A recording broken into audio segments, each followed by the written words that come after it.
Bullshitomètre, c'est le moment, il est 16h51. Chaque jour, un expert de marché se mouille et déconstruit un préjugé, une idée reçue un peu trop facile sur les marchés. Aujourd'hui, c'est Franck Morel qui se mouille, le président de Zone Bourse. Bonjour Franck, on est ravis de vous retrouver. Les investisseurs utilisent beaucoup le consensus, salut Franck, utilisent beaucoup le consensus des analystes pour choisir d'investir dans tel ou tel titre. Mais pour vous, le consensus, ce n'est pas un repère si fiable que ça. C'est même bullshit. Vous foudroyez en effet cette idée selon laquelle il faut regarder le consensus de marché avant de mesurer le potentiel de telle ou telle valeur. Pourquoi pensez-vous que regarder le consensus, Franck, n'est plus une bonne idée ? Alors déjà, il faut s'intéresser à savoir comment le consensus est construit. Donc pour rappel, le consensus, quand on dit le consensus des analystes, c'est en fait des analystes financiers qui généralement couvrent une douzaine de sociétés, généralement sur un ou deux secteurs. Donc ce sont vraiment des spécialistes sectoriels qui se concentrent sur une douzaine de sociétés, qui travaillent pour des banques d'investissement, pour des bureaux de recherche et qui vont fournir à des plateformes qui stockent ces informations leurs estimations de chiffre d'affaires, de bénéfices, d'endettement, etc. Tout ce qui est marge, vont donner leur opinion, acheter, vendre, alléger, surperformance, et qui vont fixer un objectif de cours. Donc, pourquoi est-ce qu'ils fournissent ces informations à des plateformes comme Bloomberg, comme IBES? Eh bien, pour eurodater leurs estimations, pour que leurs estimations, leurs opinions soient accessibles à ceux qui utilisent les logiciels comme Bloomberg, par exemple, et enfin pour potentiellement être repérés parmi les analystes comme les meilleurs ou les moins bons sectoriellement pour chaque société. Donc c'est ce qui les motive à fournir ces indications. Néanmoins, il y a beaucoup moins de valeur ajoutée, ou en tout cas le consensus n'est pas forcément bien utilisé par les particuliers notamment qui utilisent beaucoup cet onglet sur les fiches valeurs, et donc on pense qu'il faut quand même être prudent sur la manière de s'en servir.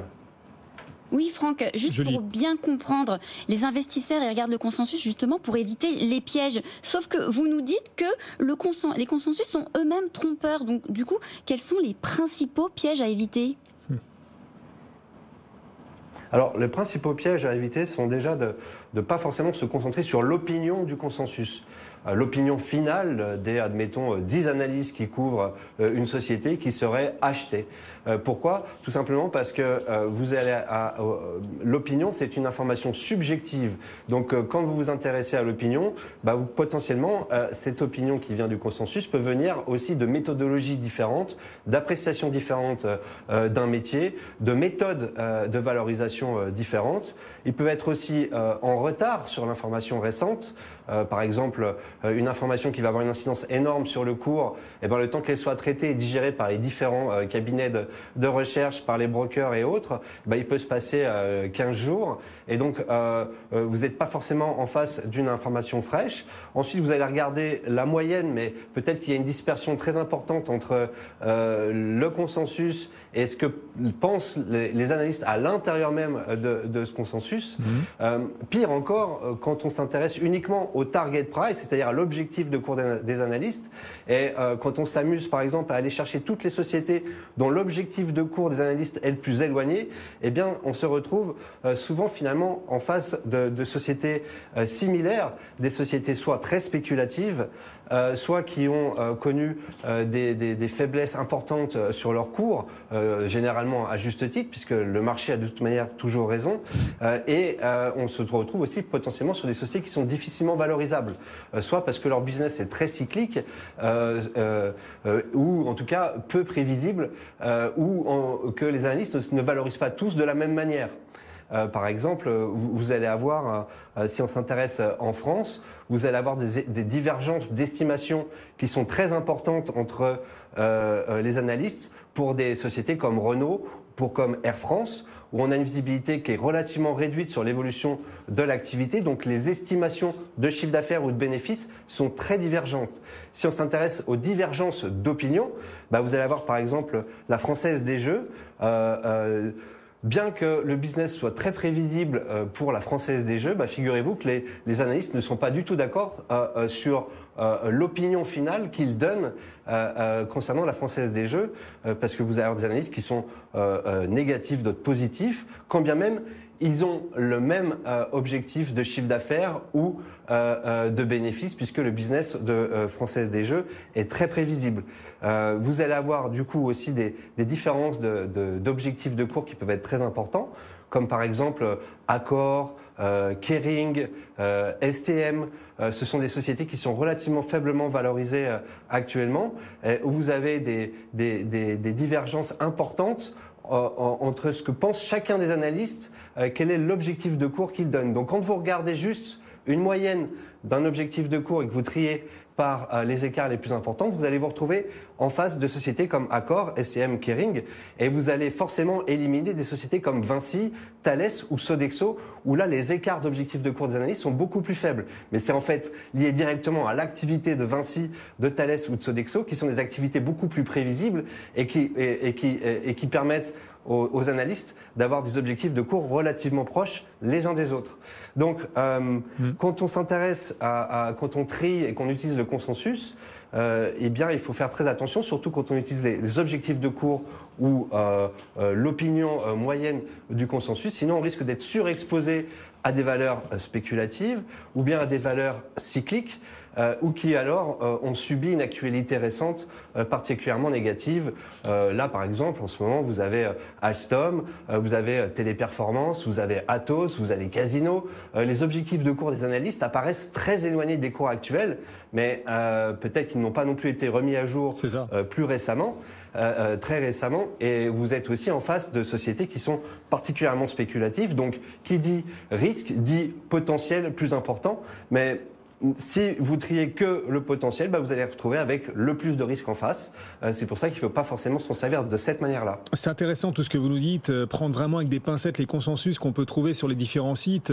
Ok, on comprend, mais les analystes font quand même un boulot de fond. Comment est-ce qu'il ne nous reste pas beaucoup de temps malheureusement, Franck, il nous reste en tout 1 minute 30. Donc 30 secondes pour répondre à cette question, parce qu'on en a encore une juste après. Comment bien utiliser, Franck, le travail des analystes quand on est un investisseur particulier ? Eh bien, il faut s'intéresser à ce qui est factuel, c'est-à-dire les opinions en termes d'évolution du chiffre d'affaires et du bénéfice des sociétés, parce que vous allez non pas vous intéresser à des opinions, mais à des données factuelles. En plus, ce type d'information est mise à jour beaucoup plus souvent que l'opinion ou un objectif de cours. Et plus important encore, ce qu'il faut surtout regarder, c'est le momentum, la tendance de ces estimations, pour voir si les analystes sont en train de revoir à la hausse ou revoir à la baisse leurs estimations de chiffre d'affaires ou de rentabilité. Et ce sera beaucoup plus pertinent que de regarder l'opinion ou le target price. Oui, Franck, quelles sont les sociétés ou bien les secteurs qui bénéficient actuellement du momentum positif des estimations des analystes ? Alors, vous avez en Europe très peu de secteurs actuellement. Vous avez le secteur bancaire, vous avez le secteur automobile qui est en phase de recovery, vous avez la défense et l'aérospatiale, et puis le tourisme. Si on regarde les plus grosses capitalisations françaises, vous allez avoir Publicis, Accor, Safran. Si vous regardez en Europe, vous allez avoir Inditex, Novo Nordisk, HSBC, CRH. Si on s'intéresse à la même situation aux États-Unis, vous allez avoir par contre là le secteur de la tech, avec tout ce qui est logiciel, tout ce qui est serveur, tout ce qui est semi-conducteur, aussi des secteurs plus cycliques comme le pétrole ou le bancaire, mais vraiment la tech révise fortement à la hausse et explique d'ailleurs une grande partie, quand indirectement c'est la thématique de l'IA qui engendre des révisions à la hausse de bénéfices. Et donc toutes ces sociétés comme Meta, Google, Oracle, Adobe, Nvidia ont des révisions fortement à la hausse de leurs bénéfices, ce qui explique la hausse aussi de ces derniers mois. Si on regarde en France et qu'on était très restrictif en disant on veut des opinions où les analystes sont globalement tous d'accord. Très vite, Franck. Où la divergence entre les objectifs de cours est faible, oui. Que le potentiel est quand même intéressant, que les divergences d'objectifs de cours sont faibles et que les révisions de bénéfices sont positives et négatives et en chiffre d'affaires et en bénéfices. Vous n'avez qu'une seule société aujourd'hui qui match, c'est Thales, que nous avons d'ailleurs en portefeuille. Merci beaucoup, Franck Morel, le président de Zone Bourse, avec nous.